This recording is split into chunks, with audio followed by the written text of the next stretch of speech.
Yesterday's prophecies, today's headlines. This is the Hal Lindsey Report. And now, Hal Lindsey.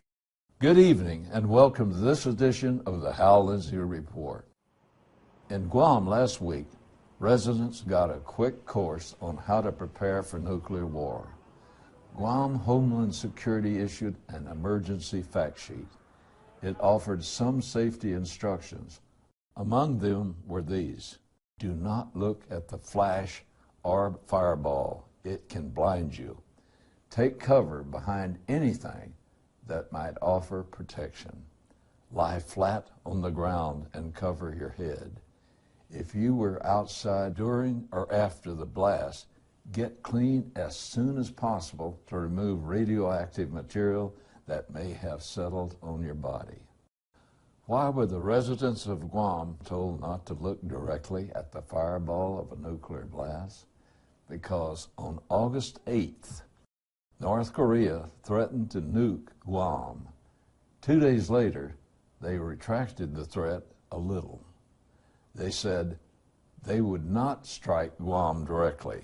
Instead, they would fire 4 missiles into the waters off Guam's coast. They said it would be a display of their nuclear capabilities. To hit near Guam, they would have to fire the missile directly over Japan. Japan then threatened to shoot down any missile that flies their way. While Guam's authorities handed out instructions on how to survive nuclear war, Japanese cities began holding evacuation drills. A missile from North Korea can reach Japan in as little as 7 minutes. Meanwhile, the Russian foreign minister warned that war could be imminent. He said, the risks are very high.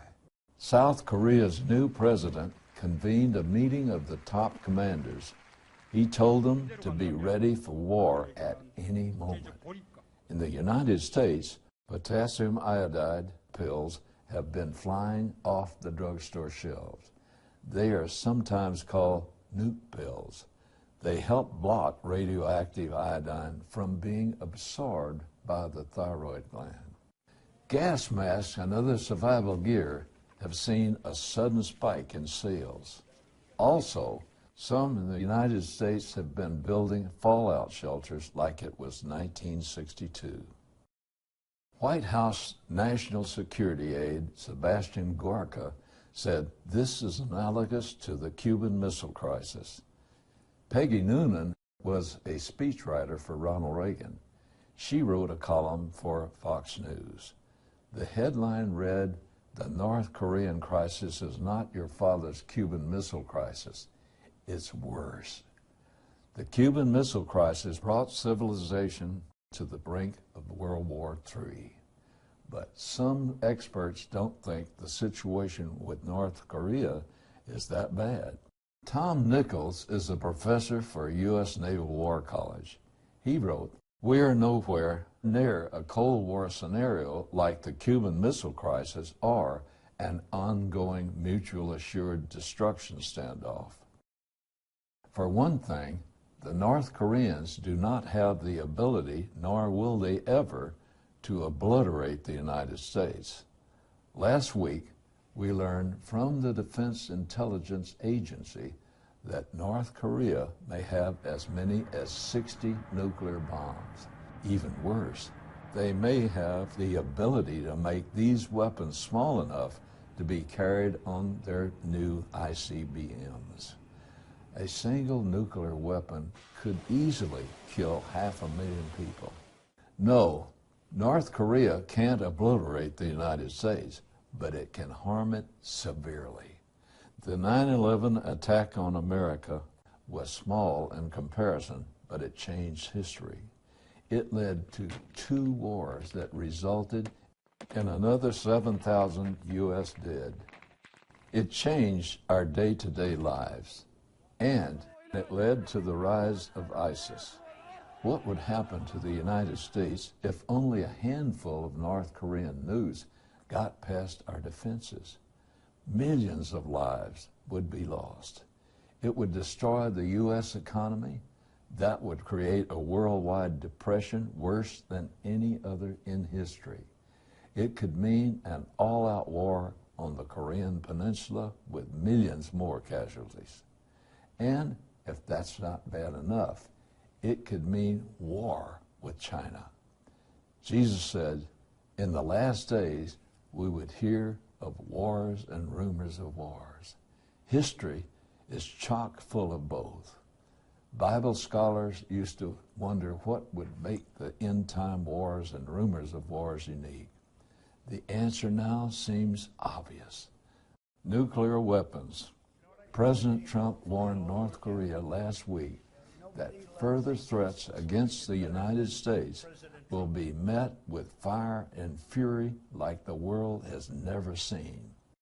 History is filled with rumors of war, but not like that.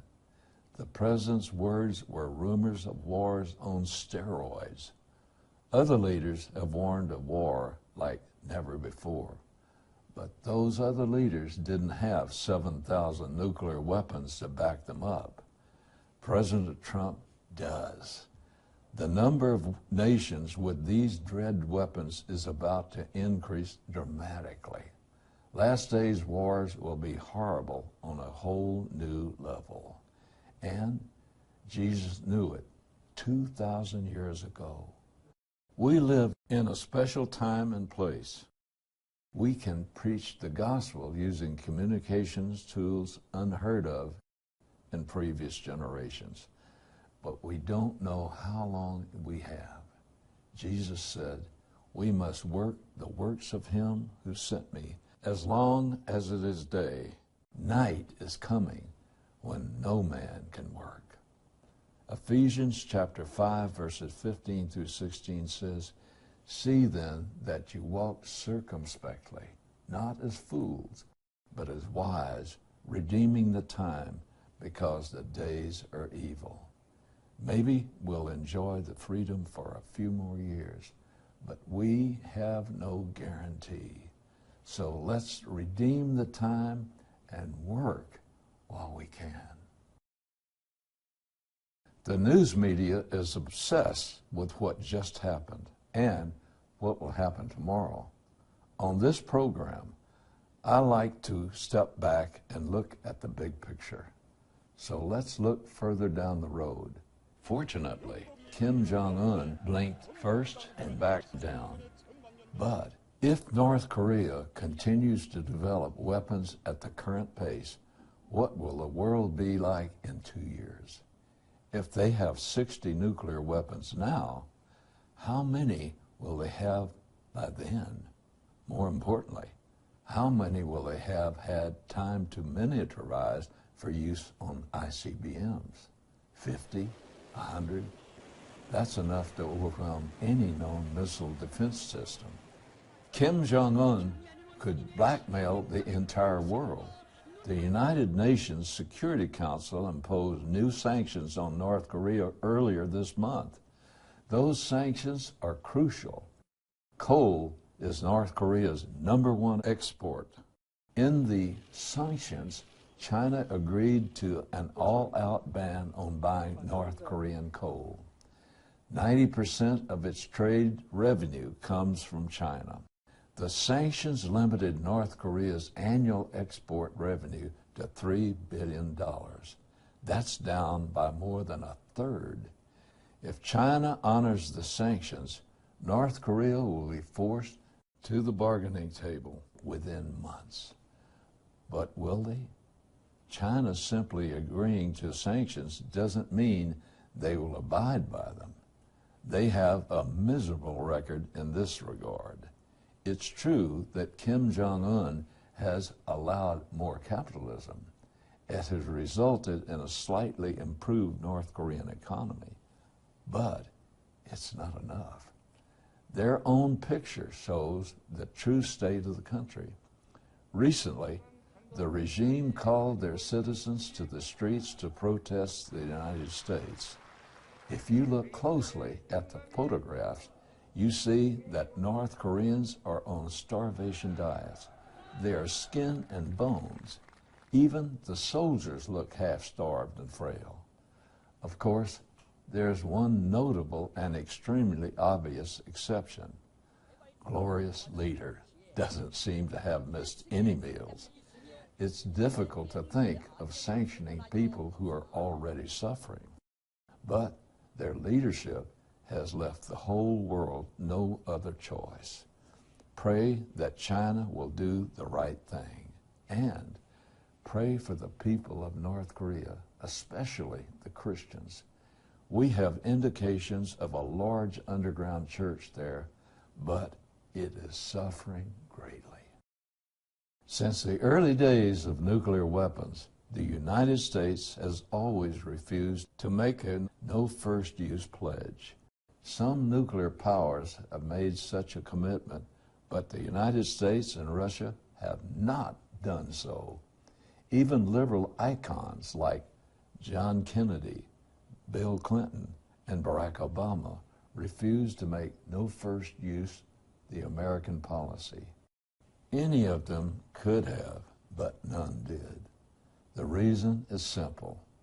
To make such a pledge would embolden aggression against the United States.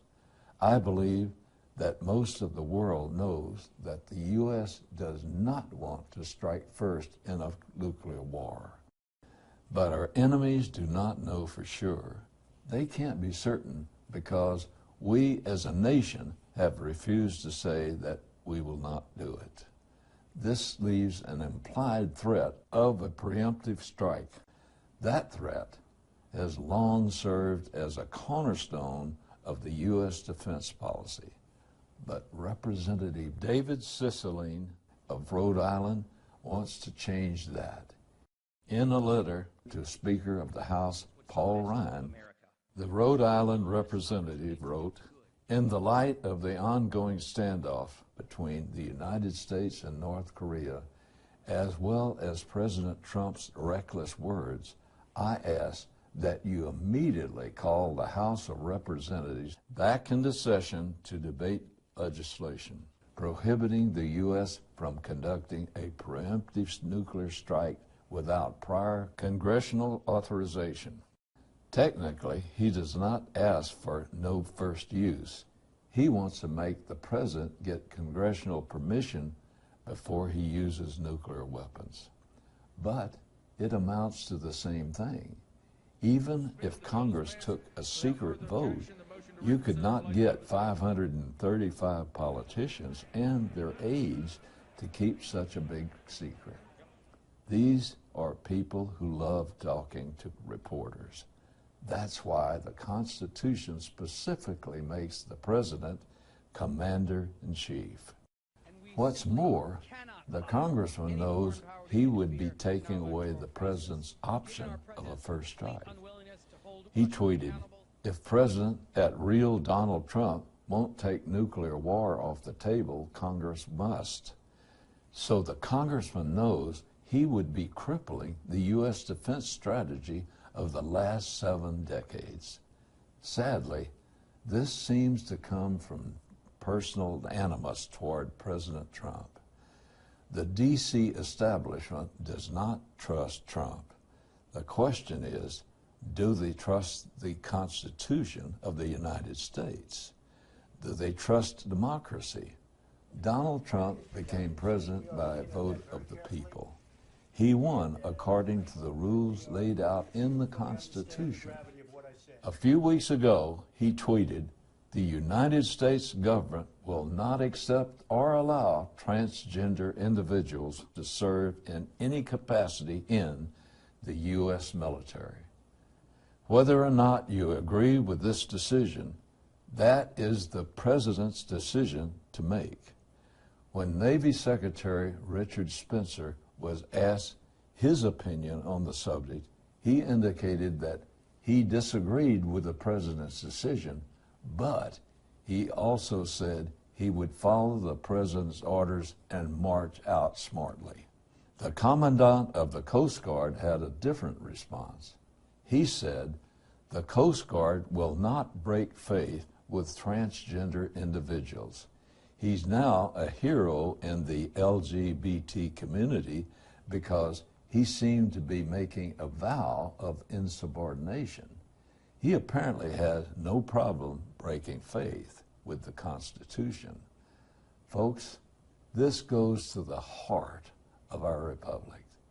The Constitution places control of the military firmly in the civilian hands. As part of their oath, service members swear to support and defend the Constitution of the United States, and that means civilian control of the military. As of the time I record this program, we only have a tweet from the President. A detailed directive on the military's transgender policy is still pending. Hopefully, there will be no insubordination when the official order arrives. Who would have seen this coming a few years ago? The leader of one of America's services seems to be defying civilian control of the military. Why? Because transgender individuals will not be allowed to serve. But their service is hardly a long military tradition. The rule went into effect only last year. If the commandant believes the order is so immoral that he cannot follow it, he should resign. The principle of civilian leadership is too essential to ignore. The military must be subject to civilian leaders, even when a military leader thinks the civilian leader is wrong. Otherwise, the republic dies, only to be replaced by a military dictatorship. In these and many other cases, the Washington establishment is allowing their dislike for President Trump to color their understanding of constitutional government. Many of the attacks on Trump are really attacks on the presidency itself, and that is a serious problem. In fact, the world seems full of critical problems today. If these are the last days, and I'm convinced they are, things will not be getting better anytime soon. But God still reigns over the universe. In Isaiah chapter 26, verse 3, the prophet says to the Lord, "You will keep him in perfect peace, whose mind is stayed on you, because he trusts in you." Despite the bad news encircling the earth, he will keep you in perfect peace if your mind is stayed on him. That means your thoughts remain on him, his goodness, greatness, mercy, majesty, and grace. Your trust in him is the conduit through which the peace of God will flow into every part of your life. Why do human beings sin? Romans chapter 7, verse 5 says, "For while we were in the flesh," that is, before we became believers, "the sinful passions which were aroused by the law were at work in the members of our body to bear fruit for death." Paul indicates that there are two things at work within a non-believer to make him sin. The first is his sinful passions, sometimes called the sin nature. The other thing that pushed us towards sin is, ironically, the law itself. The law actually stirs up sinful passion. Rebellion against the law then occurs, and that is what the Bible calls sin. Later in Romans chapter 7, Paul says that the law works the same way in the life of a believer. I would not have come to know sin except through the law, for I would not have known about coveting if the law had not said, "You shall not covet." But sin, taking opportunity through the commandment, produced in me coveting of every kind. For apart from the law, sin is dead. Paul might just as easily have said, "My sin nature, which used to be aroused by all the laws before I became a Christian, is still getting stirred up by the law, even though I'm now God's child. If I could get away from all these laws, then I wouldn't have to be worrying about all this sinning. Psychologists have noticed the same tendency. People do the opposite of what you're commanded to do. We call it reverse psychology. If you want someone to do something, tell him to do just the opposite. Most parents figure this out before their children get very old. I know that all of this tends to make the law look bad. God's law or man's law, but the law isn't the real problem. The sinful passions it stirs up are the problem.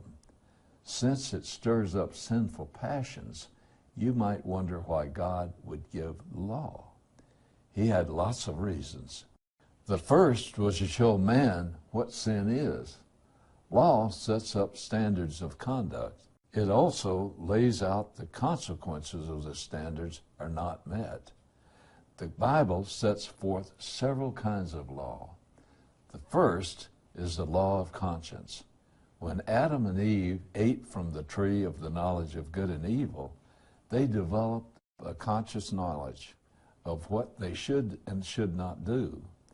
But conscience can easily become seared. Within a few hundred years it took to go from Adam to Noah, man had so deadened his conscience that God was sorry he had even made man. God knew that men need an objective standard of right and wrong. Laying out the law also served another purpose. Galatians chapter 3, verse 24 says, "The law was our tutor to bring us to Christ, that we might be justified by faith."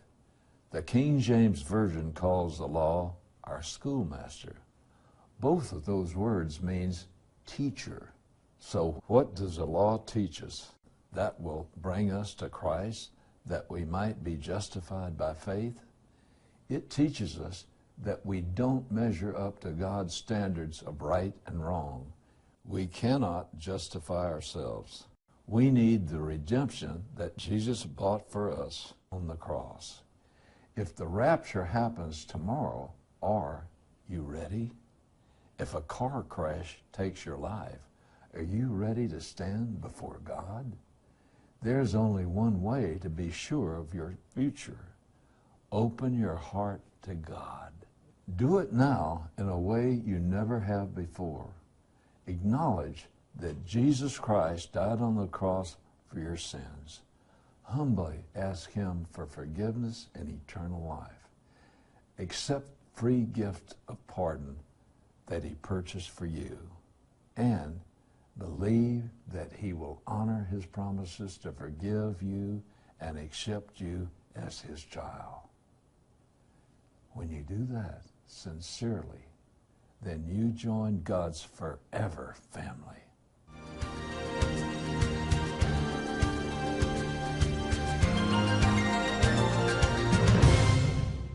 Well, that's it for tonight, folks.